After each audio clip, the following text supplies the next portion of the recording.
this short program that we have today is designed to help us all to structure our lives so that never again will our lives be considered a life in vain, because we would have acquired something that we would have passed on to enriching those who come behind us. And generally, as Black people, we're usually last to the party, right? And that's not just, figurative, it's also literal, because, those of you who, when I used to be in my party days and I used to go and pick up friends or whatever, everybody was always late, So when we're late to the literal party and we're late to the figurative party, So with what we're discussing, there are others who have been enjoying estate planning for centuries. This is an old system of operation. And the mere fact that this is not taught in every home in our community is one of the reasons why we pass poverty on and on and on.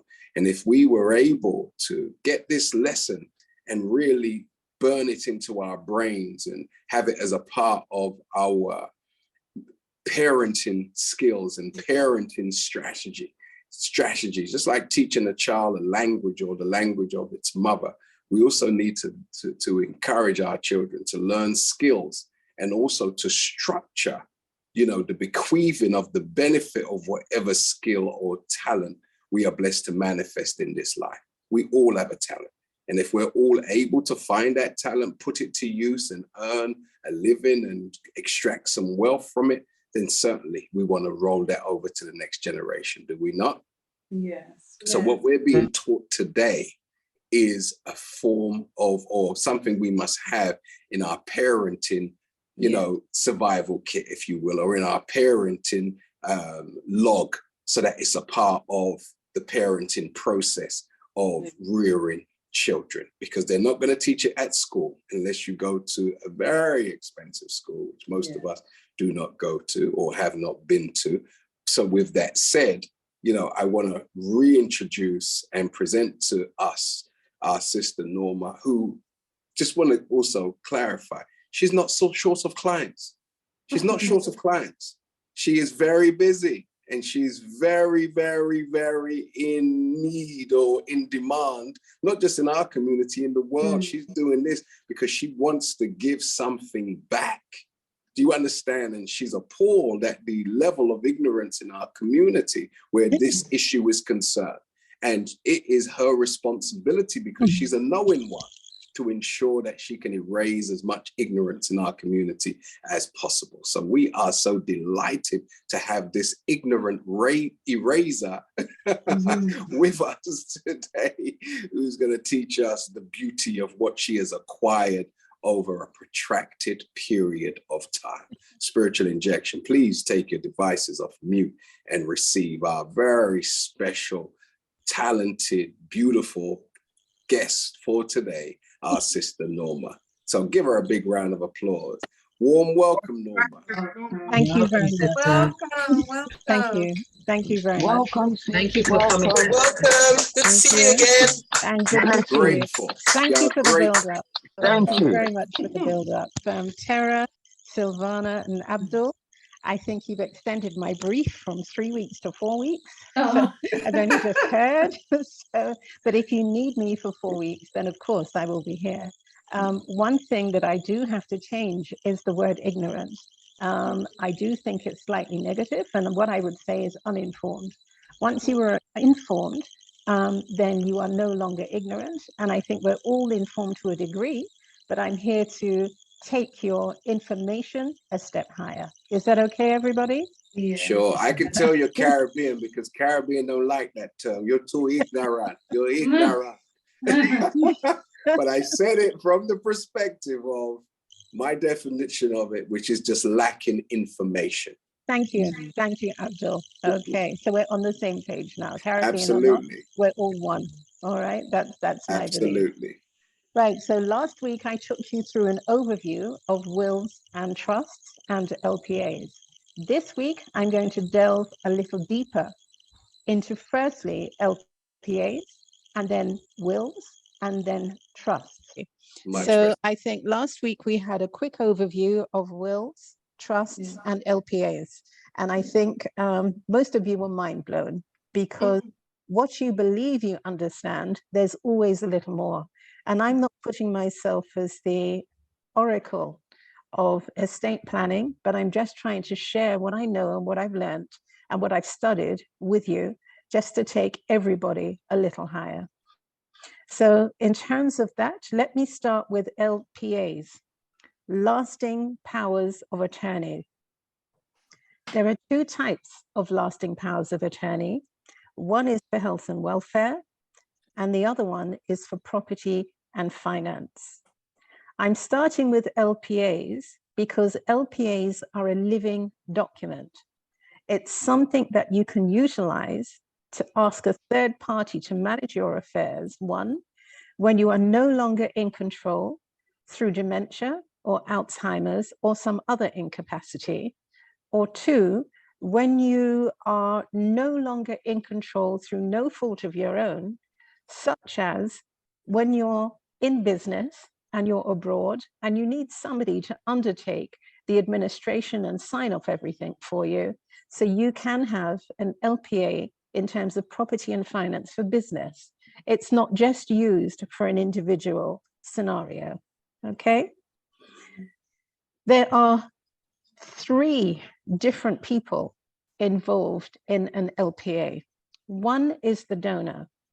The donor is the person that has declared that they would like somebody to look after their affairs, either, and I will repeat, when they're no longer able to, or when it can have immediate effect and possibly they just don't want to handle their affairs, okay? 2, the second person that we need to be mindful of is the attorney. And the attorney is usually somebody over the age of 18, somebody that you can trust to carry out your wishes. And 2, somebody that you know will carry out your wishes. So many LPAs have actually been misused. And this is where the anomaly and the double checks come in. When we sign people up for LPAs, we make sure that the attorneys know their duties, know their responsibilities, and know the consequences of not adhering to those responsibilities. The consequences are not set down by me. It's not set down by my company. It's set down by a government department called the OPG.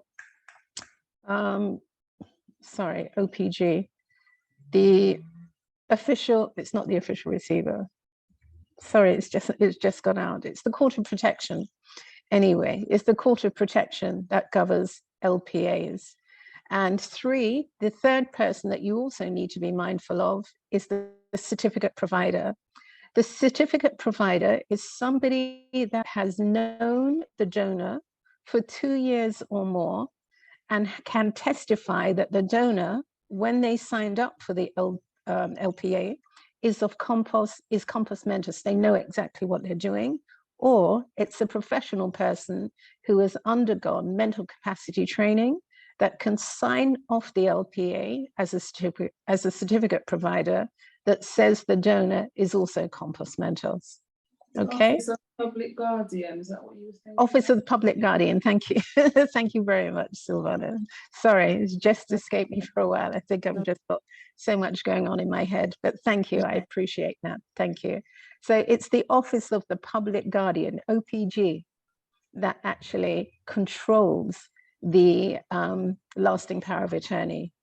As an attorney, when you do spend money or make decisions on behalf of the donor, i.e. the person that has asked you to handle their affairs on their behalf, you have to keep accurate records in terms of what you're spending the money on, how you're spending the money, and the Office of the Public Guardian will actually and could actually choose you at random to inspect your accounts to make sure that you're spending the money on behalf of the donor purely, because that is the only reason why you have been entrusted with the task of being an attorney, a lasting power of attorney attorney.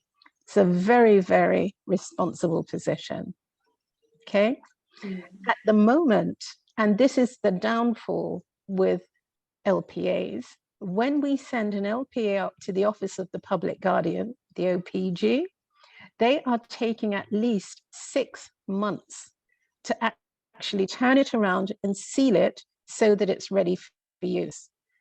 You can actually draft an LPA, but it's not ready for official and legal use until it has been sealed with this very particular OPG number, and it has actually been sent to other parties like banks, other institutions for use. They cannot use just a blank document. They have to use the document that has been sealed by the Office of the Public Guardian. Until then, it's just a piece of paper. Okay? Yeah. Right. So that is, any questions at this point about LPAs before I go on to wills? Yeah. LPAs, and I will repeat, are living documents. That means while you're alive, they are paramount and can be utilized. But when at the moment of your demise, the LPG becomes insufficient, that is when the will takes over. And the will takes over to actually inform your executors as to how you want your estate distributed. So I will go through the key points of a will. You have the testator, i.e. the person who's making the will. And usually the will is the last document that tells the executors how to distribute their estate. So every will that you make will supersede the previous will, because the first line is, this is my last will and testament, and I revoke all former wills and testaments made from this date. So it revokes everything. So 1, we have the testator. 2, we have the executors, and the executors are usually chosen by the testator. And historically, they have been family members. They are family members chosen by the testator because the testator believes that the family members will distribute their estate according to the wishes of the testator. But beware, family members, 1, are not usually versed in legal matters and filling in all the documentation, applying for the grant of probate, and also filling in the HMRC forms, all the returns and everything to the Inland Revenue, negotiating with the Inland Revenue for the payment of the inheritance tax, etc. So what I would suggest, and this is not a carte blanche rule, you don't have to have it, but I would also suggest that in terms of your family members that you choose for executors, you also choose to appoint a professional person, professional body, either the firm of solicitors that you know, or the firm that is actually drafting the professional will for you, to hold the executor's hands through the process of executing the will. The next person that is also involved in a will is beneficiaries. The beneficiaries are the people that are going to actually benefit from the estate, i.e. the people to whom the estate is distributed. Now you have certain classes of beneficiaries, you have certain classes of distributions, and this is where the professional will writers or will writing companies or estate planners can actually draft a will so that it reads logically, it reads clearly, because there can be some ambiguous language used in wills, and it's when the dispute hits the fan, that's when the ambiguous language in a will costs the estate, because that is what is going to take into account court fees, take into account time for going to court to actually unravel a will. such as I give to my nephew, somebody could say that, my favorite book. Okay, so the question that the lawyers will be looking for is, okay, which nephew? What is your favorite book? You know, if you have 2 or 3 nephews, there's an argument there. And if the family don't know what your favorite book is, another argument. This is where all the time is taken up. Case in point, and I'm not naming any names, I'm just going to give you a case in point. Had a case this week where a will was written back in, let's say, 1994, 2 decades ago. First thing that we look for is whether or not there was a later will. Secondly, the people named in the will, there was no names, no addresses, nothing. So therefore, when you're trying to prove the will, we have to go and search for those people that were mentioned in the will to make sure, 1, they're alive, they can receive the gift. If they're not alive, if they have children, anyone else down the line can receive the gift on their behalf. If the will has a fallback position, and the fallback position would say that, okay, if so-and-so dies, then the gift does not come back to the residuary estate, the gift goes to their children, and on and on. Also, there was a possibility that even though the testator claims to have been divorced, there was no decree absolute that could be found.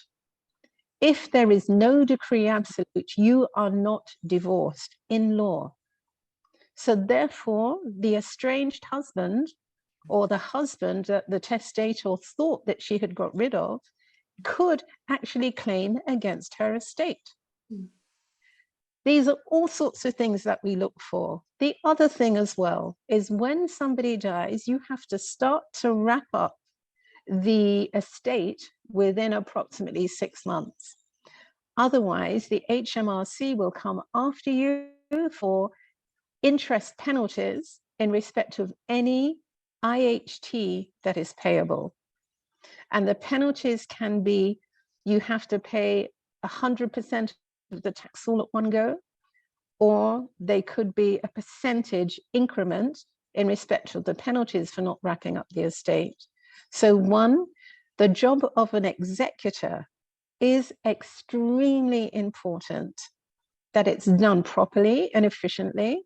If it's not, you are liable to be fined or imprisoned for not carrying out the wishes of the testator.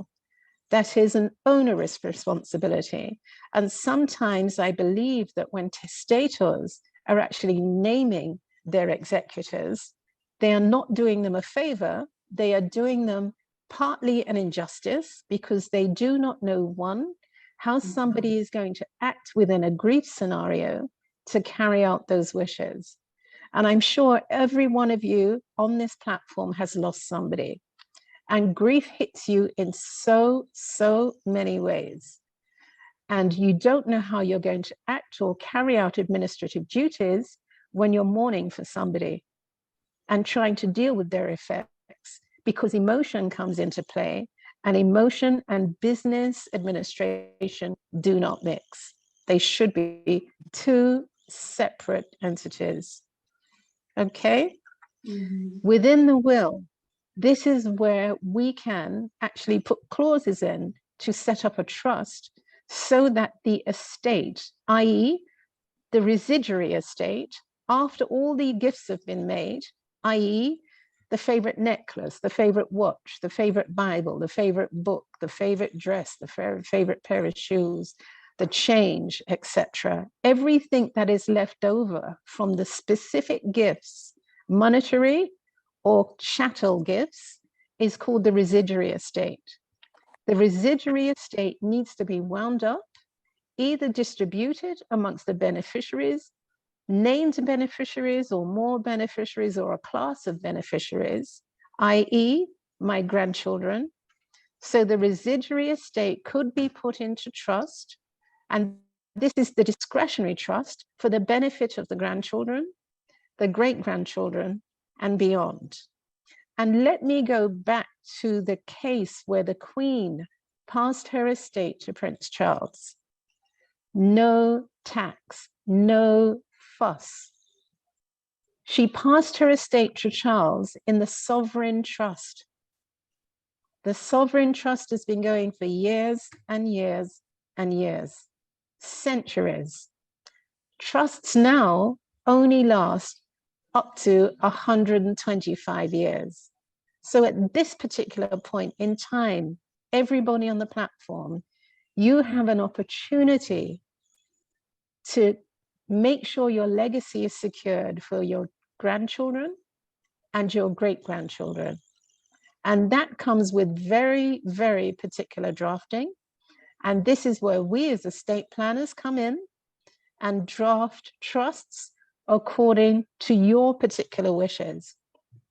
As I said last week, there are over 125 different trusts, but I will speak about 4 particular trusts at this particular moment. One I've already spoken about is the discretionary trust, when you ring fence part of your residuary estate for your grandchildren and your great-grandchildren, even your children, okay?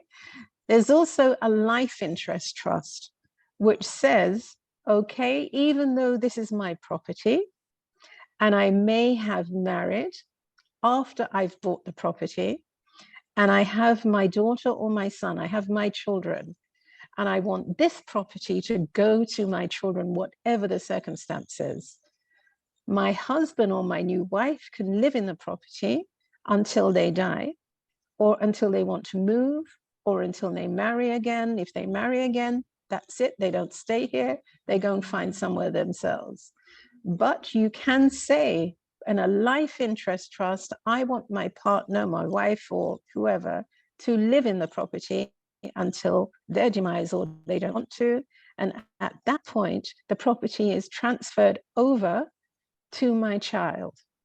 That is a life interest trust. The next trust I'm going to talk about is a trust for vulnerable people.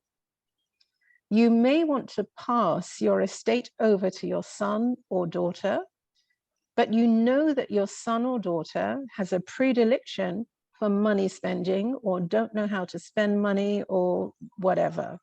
They're not going to spend your wealth, your hard-earned wealth in a way that you would wish. You can put that money into a vulnerable person's trust and say, I only want this money to be used in this particular instance. 1, for possible, buying their first house, or 2, making sure they go to university and getting a first degree. It doesn't mean just going to university, signing up on the dotting line, but they have to carry out certain instructions before they actually get money. You can also say, because my son is vulnerable, he may be going through an episode, I do not want him to inherit my estate until he's 35, because by that time, I do believe he will be responsible. And at that particular time in the trust, you write certain conditions. So in effect, you are actually you're controlling what happens and how your money is spent and who it is spent on after your demise. You can still control the funds that you've worked hard for. And the other trust is disabled persons trust. That's the other one I'm going to speak about. i.e., if you have a child who is has a predilection. Let me take the schizophrenia, yes, and you want somebody to look after them because you may not be here. So you set up a disabled person's trust for that particular child. So therefore, the carer or the person who is looking after them takes the funds from that trust, that ring-fenced money, so that your child is cared for until the child, whatever happens, and then the trust is wound up at that instance. That trust doesn't last 125 years. It lasts for the life of the beneficiary, i.e. the child who has a predilection that you set up particularly that trust for. Okay, I can see a lot of bowed heads here. So everybody's taking in taking in the information, which is brilliant. Okay, I love people, one, to listen, to take it in, because when you are writing and you're trying to write what I'm saying, you're not concentrating on the words.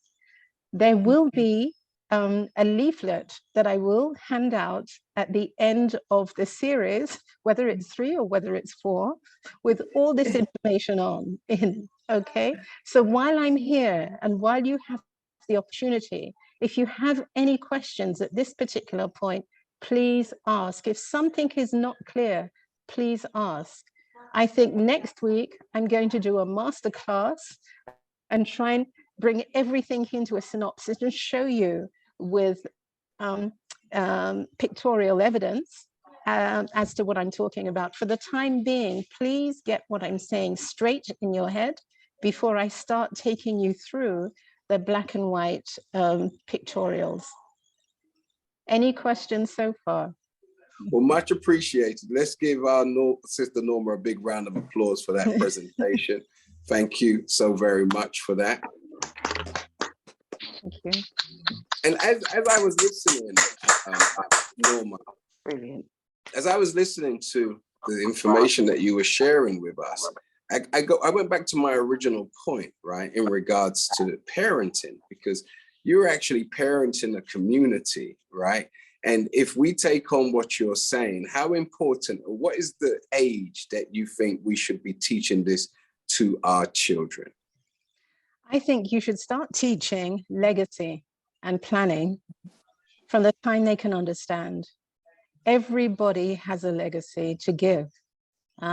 Doesn't just have to be property, as I said last week.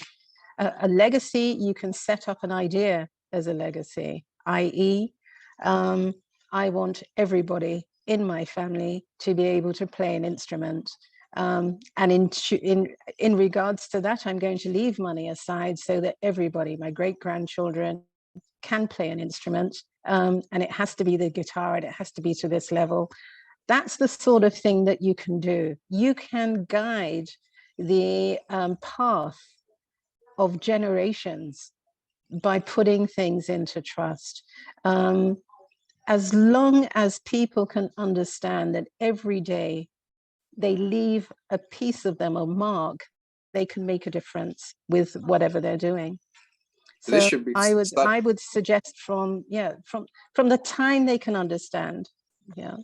So this is Sunday dinner type of conversation. It's more than Sunday dinner. For instance, with my family,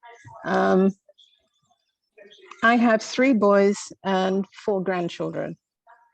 And every time they see me, I make sure that they learn something from me. If it's not cooking, if it's not how to do something, or if it's not a part of our family history, they learn something. That is part of a legacy that doesn't cost me anything but time and love, okay? And that is showing them that I have something to give them. They will also have something to give, but it doesn't just have to be money. Legacy and estate planning is, don't get round this Western way of thinking that everything is the green, the money. It's not. Legacy planning is sort of stretching forth ideas for generations. Just to go back to a point you made in regards to emotion and business administration, it's sort of like a toxic kind of, it can be a toxic mix, right? Business and emotion. And when you have children who are, as you mentioned, trying to find themselves, family members who are going through crises, it could be not necessarily midlife, but young life crises, and haven't got over how many tattoos they should have on their body.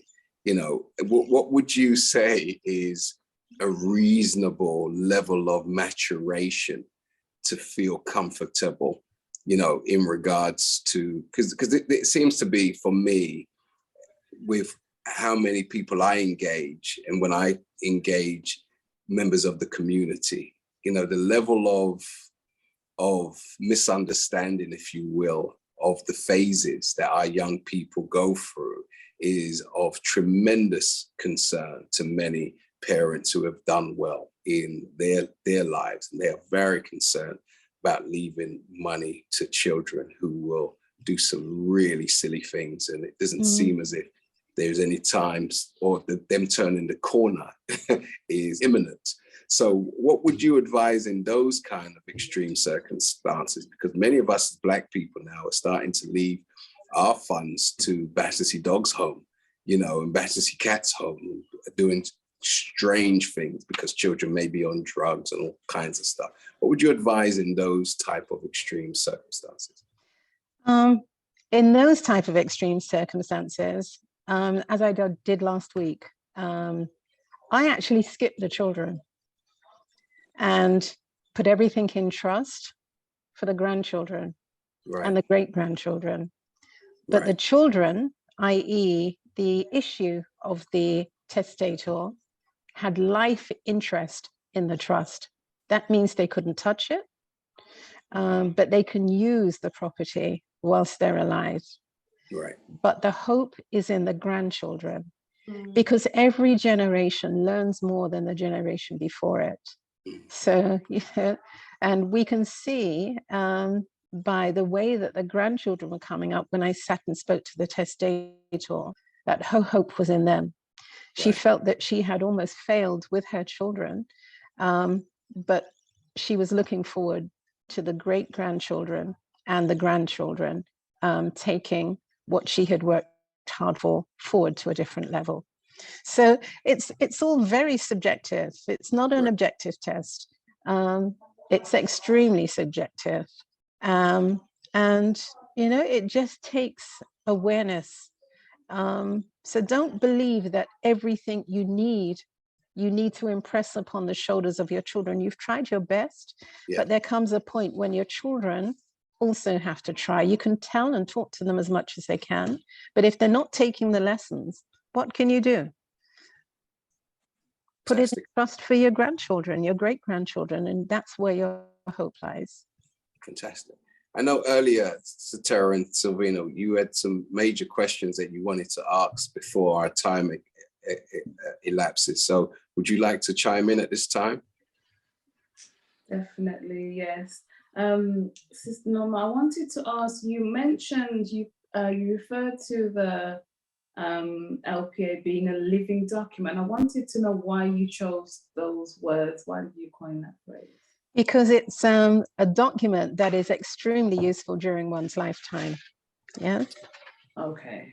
When on your demise, the LPAs expire. That's it, done. Yes. Because in the LPAs, you can give preferences and notes to your attorneys.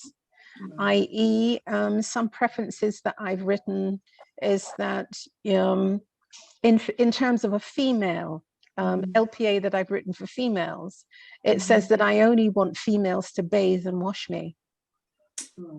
When you go into a care home or you get carers looking after you, the local authority just care that you're being looked after, not exceptionally by whom. And within your LPAs, you can dictate so that everybody can see, your attorneys, the people that have guardianship over you in this occasion, or caring for you, can see that it is your wish, your express wish while you're alive, that you only need to be bathed by females, which is reasonable. Very good. Very good. Very good. Great points to be discussing.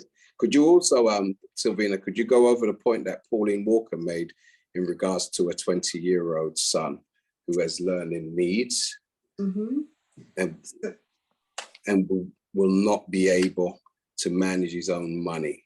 So as I'm started, I'll just finish it. Would you do a trust for vulnerable people for him as opposed to a trust for disabled persons?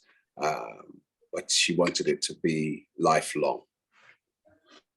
Okay, first of all, we have to look into his condition, whether it's been a medically diagnosed disability or whether it's a medically diagnosed long-term condition, and that will dictate the type of trust that is done for him. Also, the person that is going to oversee the trust, i.e. the trustee, who is that going to be?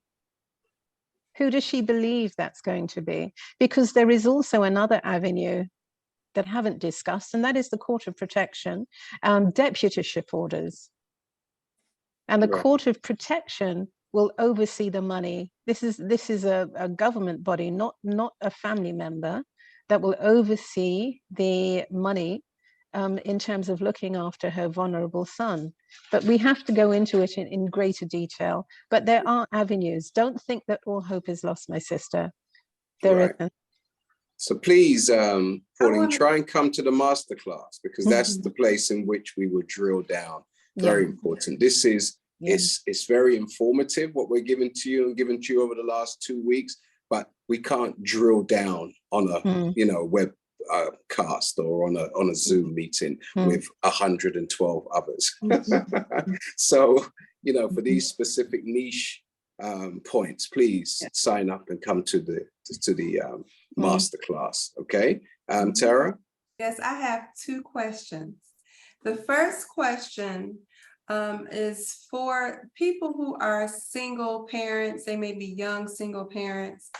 What are some things they should make sure that they include in a will that they would write? That's my first question. Okay. The second question is, in what instance or instances could a will be contested? I remember you mentioned, I don't know if you mentioned it, but somebody mentioned something last week. So first question, someone who is a young parent, mother or young mother or father, single parent, what are some key things they need to have in a will? And then the second thing is, what could cause a will to be contested? Okay, the first thing is, I think I did mention this last week, anybody with children under the age of 18 needs to consider having a guardian for their children if anything happens to them. And I will repeat the lesson that I said last week. It's not always that you want the mother or father, if anything happens to you, to come and take the children to raise them. Sometimes the mother and father do not have the same mind with regards to raising children. So therefore, within the will, if anything happens, you can say, I would like this to happen, that to happen. I would like my child to be raised in this particular type of religion, etc., etc. Those are the sorts of things that should be thought about. And I think the scenario that I gave was that there was this young lady that went to a concert at the O2, and sadly she was crushed to death, and she left behind 2 young children. The people that are going to look after her children is the state, or possibly her parents that may not be young enough to tackle or the energy of a young person. So therefore, everything was left open as to who are the appropriate guardians for the children if anything happens to a young mother or father. And the second question, in terms of challenging a will, anybody who thinks they're entitled to and a part of your estate and has been left out can challenge a will. And it's the drafting of the will in terms of exclusion clauses. If you have left anybody out, that is paramount. The courts will look at the original drafting of the will to see, one, why this person was left out. Was it intentional or was it a mistake? Has this person had anything from you during your lifetime as the testator that makes them think that they're entitled to something on your demise? Anybody can challenge a will. And this is where the courts are full. And this is where the lawyers make their money, because they're trying to unravel a badly drafted will. And as Silvana said, you can go to W.H. Smith's or wherever and get a will for 1999. You know, I leave everything to my sister. But what is everything? And who is your sister? Is she really your sister? Is she adopted sister? What kind of sister? Spiritual, biological, or just friends? Okay. Does that answer your question, Tara? Yes, but so does that mean in your will, you have to exclude people? Like you can write, say, I don't want to leave this person anything. You But have to why? say, The exclusion Okay. has to be relevant. what if you say because I don't like them? I'm just asking. So I don't like that person. They weren't nice to me. So Tara. do you? I mean, but Can I help to rephrase it for you, medical, Tara? but it's just Sarah. that it's like Sarah, can I help to ask this question for you? Yes, Go please. Norma, I think she's trying to say, to leave no doubt. Okay. yes.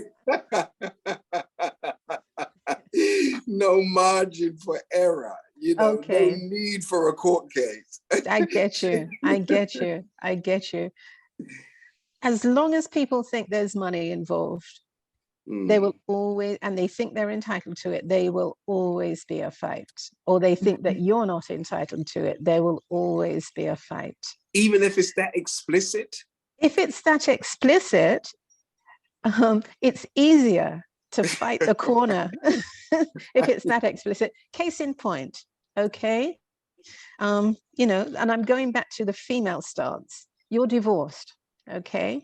And you and your ex-husband have built up the matrimonial home, okay? So now you're divorced, you've got the decree absolute, and there's a chance that he can come back and say, look, because I helped you and I helped you with the deposit for this house, I want my money back, okay? After you're gone, he can claim the money back from the executors and from the estate.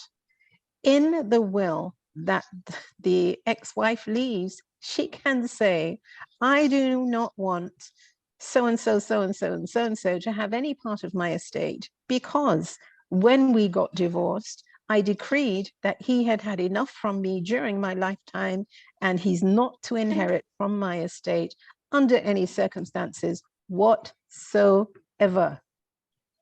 Is that clear? Yeah, I think that's enough for that so-and-so. Okay. do you get my point, Sarah? That's a good point. Just to say I don't like, that's not a valid reason. I don't like because she borrowed my shoes one day and she never bought them back, or etc. I don't want. Yes, I wish that should happen. And this is where drafting comes in. This is where particular drafting comes in, because if it's clear in English language today, it has to be clear in English language in 20 years' time when somebody is trying to contest it, 20 years down the line. Yes? Right. I've got cases at the moment that I'm fighting in the West Indies where things are not clear. My father said he's going to leave me a piece of land and he's died, and so-and-so is living on it. Okay? Where did your father say he's going to leave you this piece of land? Is it in a will? No, he just told me. And he told cousin Bertie, this and that and the other. Okay, not good enough. Not good enough. And I'm sure there was a bottle of rum on the table at the time. Domino's tournament was going on. Yes.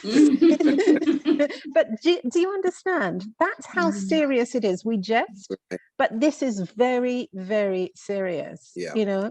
So-and-so could have worked his land for the last 40 years of his life, hopes to retire, hopes to pass it on to his children, as they do in the West Indies. Oh, you're going to get this piece, you're going to get that piece. No, write a will. Make sure it's valid, make sure it's relevant, make sure it crosses the divides, the West Indies and the UK. No, but this is such an emotive and also very important subject matter. And I think, how important is it to prepare people's mind for such a conversation? It's a terrible point if you actually have nothing for them. Because, sometimes rather than say it just in the will, is it better not to say it? prior to one's demise, or will saying it prior to one's demise lead to one's demise? It depends on your family relationships. I mean, I'm not going to tell you, mutual wills, husband and wife, something breaks out. It's a mindset. And usually when I'm interviewing people before I write the will, I try to get a flavor of their family background. If they're mentioning, oh, I only want my son or daughter to be my executor, okay, fine. But could you tell me a little bit about your son and daughter? What is their profession? What do they do? Have they got, are they settled? Do they have their own houses? Have they got their own finances? Right. If so, they seem to be pretty stable. But okay, if you say, okay, I want my son and daughter to be executors, but my son, I don't know where he is from half the time, I don't know what he's doing, I say, think again. Think again.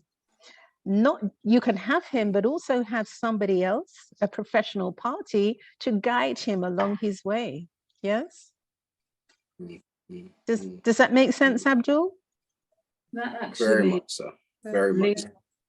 That actually links to what I was going to ask you, Norma, with regards to, I know when you ran through the will writing process with me, you recommended professional executors, and you also mentioned today professional trustees. But if we say on executors, how would that last? Because is it potentially you may outlive your executor that's professional. So how would that?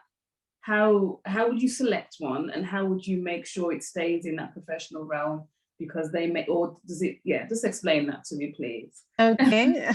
on the draft will, I think if you have a look, you will see that there is a sentence that says, any business that takes over or is in the realms of the business of HTD Consults, etc., will also act as executors. Yes. What I am doing and what I'm trying to do is set my company up as a legacy company. So therefore it doesn't shut down. Okay. And talking about children, none of my children are interested in the law. When I used to take them to court when they were small, they said, Mum, all you do is talk, talk, talk. And I think I put them off. But I have grandchildren that are quite astute, and I get them and I teach them what I'm doing. So hopefully one of them will actually be able to take over. And this is a legacy company. I'm training. If it's not my grandchildren, I will train anybody up that's interested in this estate planning and teach them the same way, teach them legacy skills, because I've come to know that this is so important. Absolutely. And I have seen so much money hemorrhage out of the Windrush generation. Absolutely. That, and this is for me a quest. It's not my business, it's a quest to get the message across, to inform, so that we get richer and richer and richer. Not richer for poorer, richer and richer and richer. We need to enrich the next generation, and likewise. Right. It's a form of compounding, right? Because if we've already earned the wealth, why give it away? Why shouldn't we keep it? Why shouldn't we compound it? Why shouldn't we maximize it? So we really appreciate what you shared with us. And I hope everybody on the line is really seeing the enormity, or extracting the enormity of what is being discussed today and what was discussed last week. Because sometimes we think we have more time than we actually do have. So it's better, it would seem, to line our ducks up. And I remember, just reflecting on, if God forbid anything happens to us in a short space of time, just passwords, just anything that we have that, it's not necessarily secret, but everybody has something that just they have access to, right? So it might be wise, for us to clean up devices so that we find someone Going into, you know what I mean? Because if we can't share, then it's clear that we should maybe refrain from if we can't share, because we just don't know when our time is going to be up. And it would be a shame for so much of what we've acquired to be lost in cyberspace. Many people have cryptocurrency accounts with different exchanges, and some of us just about remember what is the password for this particular exchange and that particular exchange, you know, much less somebody else coming in fresh and trying to decode our nonsense. So would you recommend, Sister Norma, for all of us to go on like a family legacy retreat where we can all discuss legacy? Because sometimes we go on holidays and really just frolic and have fun and whatnot, and everything should be a learning experience, right? So I said to myself, I'm not going on any more holidays unless I learn something. It's got to be a holiday to learn to do something, you know? And so my vibe is, what could be more important than taking your family away somewhere or people who you have regard for and discussing, you know, what you're trying to achieve in this short life that we've been blessed to grace with our presence. So the other thing as well, Abdul, you know, they say keep your secrets, not secrets. When you share a vision, that vision is sometimes lost because the person that you're sharing the vision with may not share your vision, and you know, your vision may not be fulfilled because of what they try to say. So there is a limit to what you can tell your family, and there is a limit to what you can keep behind. You have to be circumspect in knowing who you're dealing with, knowing how they're going to react, and possibly knowing how they will react in the future. I've had one person that, a client, and was advising the daughter as the executor, and the executor managed to get everything, absolutely every piece of knowledge that she could about executorship. And it was almost as if she was waiting for her parent to die. So that wasn't good. So in terms of, you know, and I will repeat, it has to be subjective. But normally I say to people, your will is your will. It's not theirs, and it's not everybody else's. It's your will. You choose to do with your hard-earned cash, legacy, pensions, life assurance, you know, the jewelry you've amassed, the watches you've amassed, your special baseball caps. You choose to do with them what you will, not what somebody else is going to tell you what you want to do with them. And you know, Norma, as I hear you speak, when you run me through the process, because I didn't know what to expect, I've never done it before. It was so corporate. You know, it wasn't emotional, it was so corporate. The questions that you asked me, I think I even said to you at the end, for me, it was really an exercise of housekeeping in terms of, you know, your life. Yes.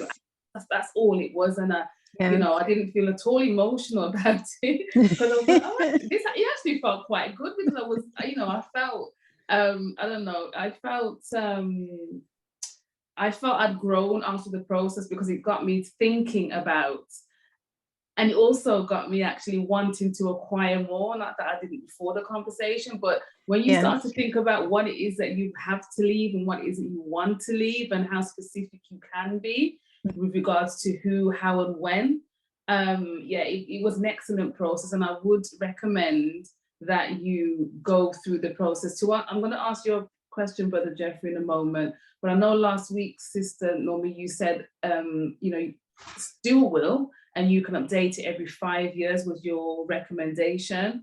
And I can definitely see why and how, and I think if you can structure that aspect of your life, you can think that far ahead and begin to structure that, then I think anything in your present and in your immediate future will then, I wouldn't say be easier to organize, but I think you'd be better equipped and even better mentally prepared to think of, you know, the progress you can make within your, you know, before your demise. So it was an excellent process, and I would recommend it to all.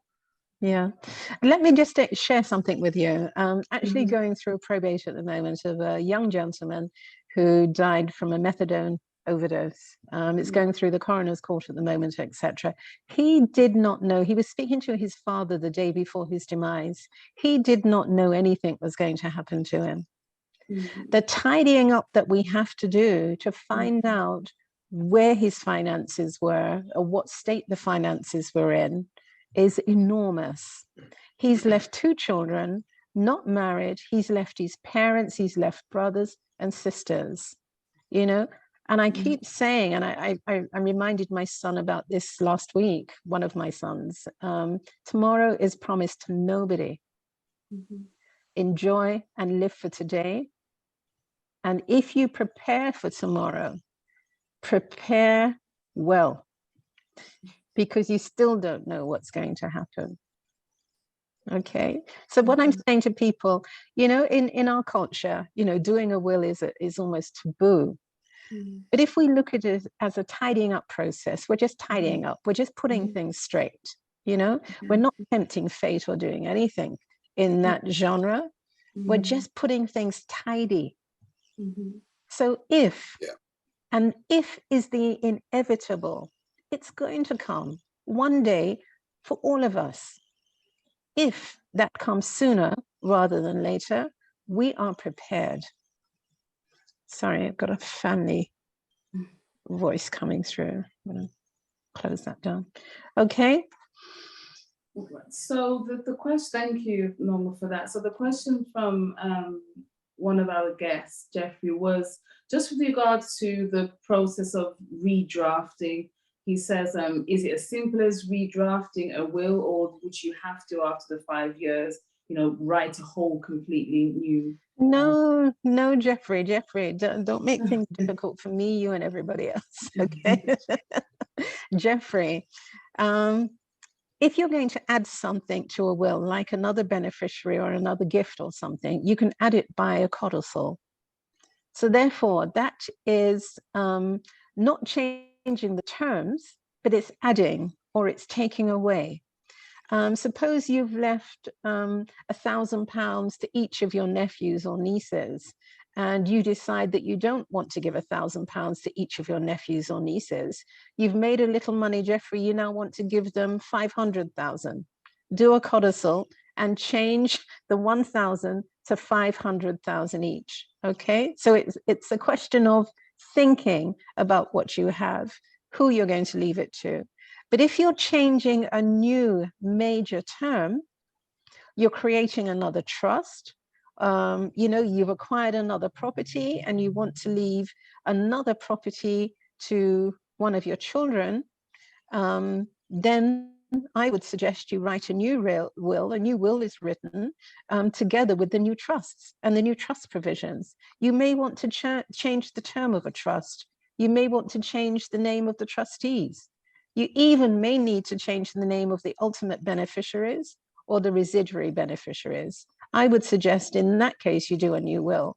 And when you think of it in terms of a will, is less than 10% of the cost of your whole estate. Isn't it worth it, Jeffrey? Jeffrey? Yeah. Yes, I agree, but I was referring to the LPAs. Also. Oh, the LPA. Yeah, that's more, because you said it takes 6 months sometimes for it to be valid. So how would you deal with that situation if a situation occurred which was urgent to be changed? How would that work? Right. In terms of our LPAs, I've got basically almost a hotline to the OPG. So I would call them and say, listen, this is my particular client. We need this expedited. We need it expedited because. And usually they say, okay, Norma, you know, you put a lot of business through our way. We'll see what we can do. And sometimes that time is circumvented. I've got one going through at the moment where the lady has leukemia. And in this instance, we can't wait 20 weeks because her attorney needs to sort out her finances, etc. between now and, we're hoping, we're praying that she gets better, but who knows? So therefore, we're pushing that through the OPG office, and hopefully that will be done within the 20-week period. So there are ways of means, Jeffries, and I'm a determined lady. If I want something, usually I get it. Thank you so much. Jeffrey, I like the bit when you said, no, don't leave 1,000, leave 100,000, the extra. He was in that. So for all of us, let's not minimize what we're going to leave. Let's try and maximize. But one last question, Sister Norma, in regards to, because I have mixed feelings and there's a bit of controversy around surprises, because the will is like the day when everybody comes to the table, the night of the round tables, dun, dun, dun, dun, dun, dun, dun, dun, and it can lead to more problems than peace. No. Listen, I'm all about peace. I don't want to leave anybody with any open-ended questions. No. I mean it like this, Norma. I mean, like when somebody passes and it's time for the reading of the will, that can be a traumatic experience for some. And I think that it's always so I have mixed feelings and controversy around the whole, keeping people in the dark until that day comes where information is shared. I think it's great to try and build up a relationship with family and other beneficiaries, to be very clear whilst you're still alive and respected. And if they do have some kind of consternation about a decision you've made with your wealth, with your acquisitions, then at least you can help to counsel them through the decisions that you have made, rather than them going to your grave, so Abdul, where you're buried and urinating on your tombstone. I'm going to give you a quick fix, Abdul. I'm going to give you a quick fix for your dilemma. Give it away now. Well, that's my point. That's what I wanted to discuss with you. Give it away now. That way you can see the benefits of your hard-earned cash, and you can see it being used and utilized. And the reason why I say that, I had a conversation with a family member who I had the thought in mind. I have a piece of property, for instance, and I had their name on this property, right, from the minute I bought it. But when my family member said to me, look, I don't plan to stay in this country, so what's the point of you leaving that to me here? So it gave me the opportunity to think, well, it's much better to realize whatever capital is in there, to give them a start now. You see what I mean? So that they can go and live wherever they want to live, knowing they had an early inheritance. Totally. Are you following me? So I'm that following regard, you. Okay. So you like that? I love it. I love it. Okay, give it away. Give it away now, Abdul. Fantastic. Well, it's been a delight, Norma, and thank you for bearing with us this wonderful Thursday. We have extrapolated much from you and much from what you have said. So, Spiritual Injection, if you've really enjoyed yourself as much as I have, please show your regard for our special guest, Sister Norma. Please take your devices off. Thank you so much. Fantastic. Thank you, Sister Norma. Any questions? Thanks so much. Question from the audience. Brilliant.